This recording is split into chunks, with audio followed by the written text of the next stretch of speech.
we're going to get through Warner Brothers quickly here because this is a fairly complicated issue. Basically, yesterday they had their Q2 earnings call, and I just want to go through the finer points of what they're going to be doing with DC, which is David Zaslav is once again taking his slashing through everything at Warner Brothers, and he's going to try to rebuild DC Entertainment, which I believe is now DC Films, and they want to make it something closer to Marvel, which a lot of people don't think is necessarily the greatest idea. I don't think they should have ever tried to chase the Marvel formula to begin with, but I do believe that they need their own studio executive, similar to a Kevin Feige, that they can't just have 9 studio executives who aren't familiar with the source material in charge of what's going to come out and what isn't. So it says Warner Brothers Discovery has a 10-year plan for DC. CEO addresses scrapping Batgirl. So basically, this is the big quote when it says that Zaslav did not mince words, explaining that they have restructured the business and will be modeling their plan after what Marvel Studios has done, which again, Marvel is an extremely successful franchise. I think I read today they've made $29 billion at the box office. So you can understand why they would want to try to emulate that success. But it says, we have done a reset. We've restructured the business. We're going to focus where there will be a team with a 10-year plan focusing just on DC. It's very similar to the structure that Alan Horn and Bob Iger put together very effectively with Kevin Feige at Disney. That's the other that's interesting about that is they seem to leave Kevin Feige alone to do his work. It doesn't feel like you see a lot of oversight from Disney on what he's doing. It feels like the decisions he's making are his decisions. It doesn't feel like you hear Bob Iger interfering with what Kevin Feige's doing. So he says, we think that we could build a long-term, much stronger Thank you. and sustainable growth business out of DC. As part of that, we're going to focus on quality. We're not going to release any film before it's ready. Do you think that this was shade at Batgirl? Yes, and also offering to be in talks with the creators of Batgirl is shady too, because they know that that's not possible. Mm-hmm. It's not their property, so they can't take it, but they're just like, hey, we'll take your garbage, but they make it presentable. They worked with Marvel before because they did the Captain or the Miss Marvel show. Yes, but and I mean Miss Marvel is not good. Not for us, yeah. But they know that they can't have Batgirl. Yes. And I think they're throwing shade at them. Yeah. He says Zaslav also added the company's focus will be on how do we make each of these films in general as good as possible, while also saying that DC is something that we think we could make better and we're focused on it now. For the time being, the team in charge at DC has not been revealed, but these gears are clearly turning, given that Marvel Cinematic Universe has generated $27 billion at the box office since 2008. There's just no excuse that DC can't compete. There isn't. And this is just an outright admission from David Zaslav that the axing of Batgirl was quality related. Yes. It was a quality control decision. A lot of those decisions are being made, I think, maybe related to recession. Yep. And it's just weird that when we first covered this, they were clinging to the idea that it had nothing to do with the quality of the movie, but he watched a test screening of it and I suspect hated it. The other thing, I think they ended up, whether it was good or not, one thing that I learned from one of the interviews that I read, or at least the reports of his Q2 stock earnings call or whatever, was that he said that they're committed to streaming. Like, remember he said, like, we are committed to theatrical releases. We want, these are big name properties. Everyone knows who Batman is. Everyone knows who Superman is. Everyone knows who Aquaman is, kind of, now that Jason Momoa, yeah. But the point is they're committed to theatrical releases. And then, so they said, does that mean you're going to pare back on streaming? And he says, no, but what they are going to do is they're not going to be focused on kids animation or live action or streaming movies. They only want to focus on streaming shows. So it feels like that this just was a bad. Disney also just axed a kids animation show. What was that called? Owl something. I don't remember. It came up. And that was like second after like SpongeBob and Sesame Street in popularity. And HBO Max dumped the Scoob. They dumped that. Yeah, which was an animated Scooby-Doo. Too bad. I don't know if that was quality related. Is it gonna be but- trash? Did you see that they James Gunn said that they want to talk them into doing a rated R Scooby Doo? Now we're talking.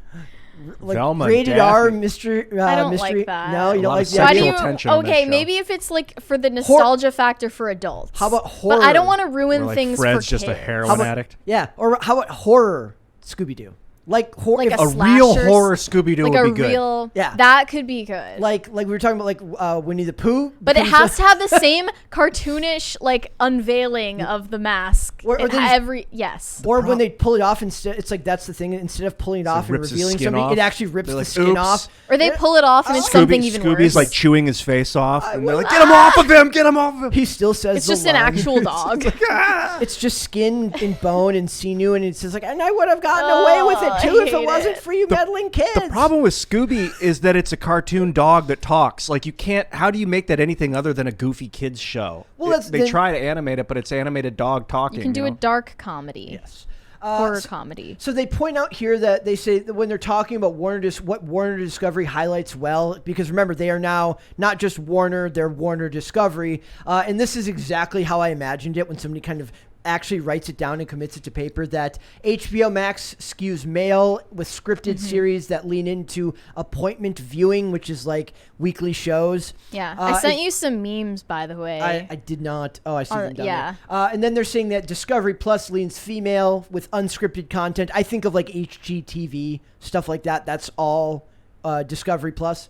As well as comfort viewing and home stuff. Like daytime television I go versus scripted late night television. I go through phases where I will do nothing but watch people build homes that I will never be able to afford. There's something that means that there could be something for everyone. Yes, But also, like, I've seen some tweets where people are worried about all of the scripted content on HBO Max getting quietly, shoved out the door. Yeah. And then concerns about where that will be archived, if anywhere, and the entire loss of that content forever. Yep.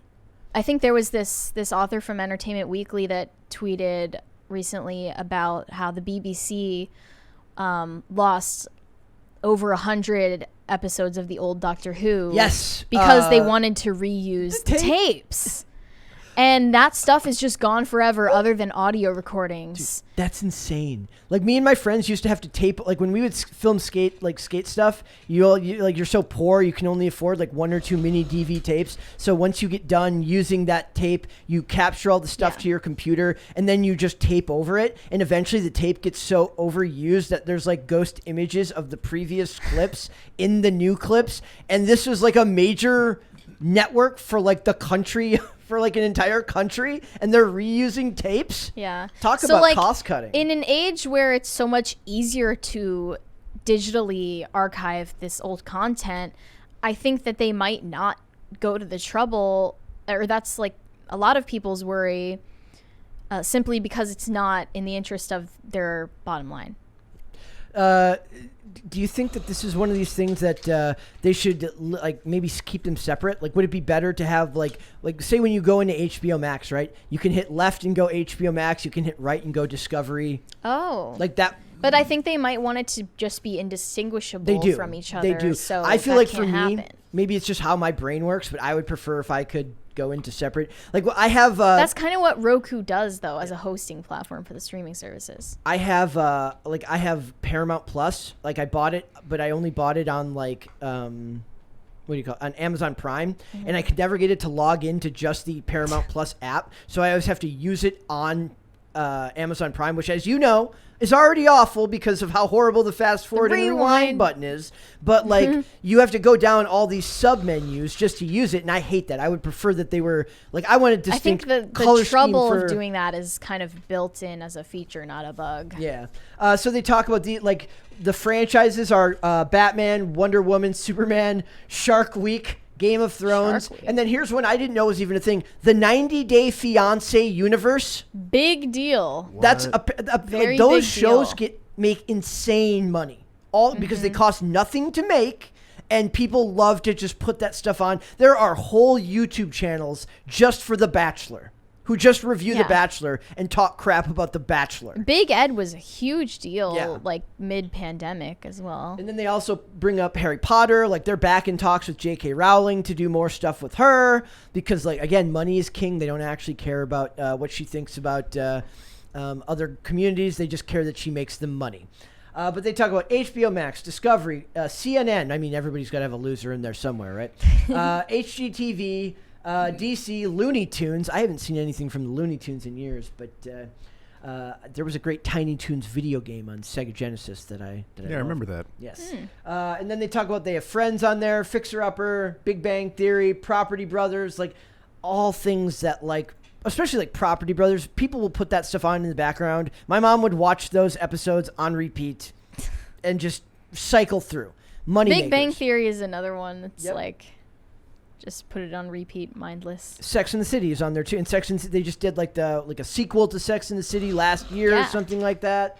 So, I mean, there's a lot of money to be made outside of just DC. But if they're going to do a 10-year plan, what they need is their own Kevin Feige, and they don't have that. That type of they said Jeff Johns could have done that. They gave him a shot in like the 2016 Walter Hamada era of DC Entertainment. Jeff Johns both wrote comics. He wrote a lot of famous stuff back in like the New 52 era. Right. And he's like I guess a perfectly okay studio executive, but not to the level of a Kevin Feige. And they just don't have that person to draw out a plan and keep to it. And the downside of that is it is all extremely jumbled and hard to understand. Like right now, you don't know who is who. Who is the current year Batman? Is it Ben Affleck? Is it Michael Keaton? Who is the current, like, is Aquaman part of this universe? Is Aquaman part of the Batman that just has Robert Pattinson? None of it feels connected unless you actually pay attention to this stuff. I know the answers to those questions because I have to do it for work. But the average normie goes to see Robert Pattinson's Batman and then asks why he's not in the other movies. Yeah. And then people say, well, the Joker, is this Joker connected to this character? They don't know. Is there a Batman in Joaquin Phoenix's Joker universe? They don't know the answer to that. But then again, as I've said, I don't know if they care that much. They've got to make Robert Pattinson Joaquin Phoenix movie. They've got to make a Joaquin Phoenix that would be Batman it, movie. yeah. At the very least, those two seem to fit more in the same realm. It doesn't have to be Pattinson. It's just got to be a good Batman with Phoenix, because Phoenix is like top tier, S tier. I would say. They just named him. They just made the announcement to get all the bad eyes off of the Batgirl cancellation. Like, and I don't look know if over here, release date for Joker. They released the it's like 2024 October. It's October 4th. 2024, and it's going to be a musical. With it's Joaquin going to be Phoenix? a new administration. I'm going to be 24 by the time that Folie à Deux is out. That's going to be That's like it's never going to happen. Yes, it's That's forever away. a far, long way to announce something. And Lady Gaga is going to be in it. A 2-year announcement. That must mean that they're struggling internally. That they're announcing. They just something 2 started years production out. now. They just started production now. Yeah. So, Lady Gaga. that she's going to be in it as not Harley Quinn. They said so. We'll see. All I know is that until I think all of the DC announcements fall by the wayside until that they show us that they have structure in their management, which they have not been able to do yet because it's too early days. So. Thanks for watching this clip, guys. If you want to see full episodes or follow us on social media, links are in the description below. Bye.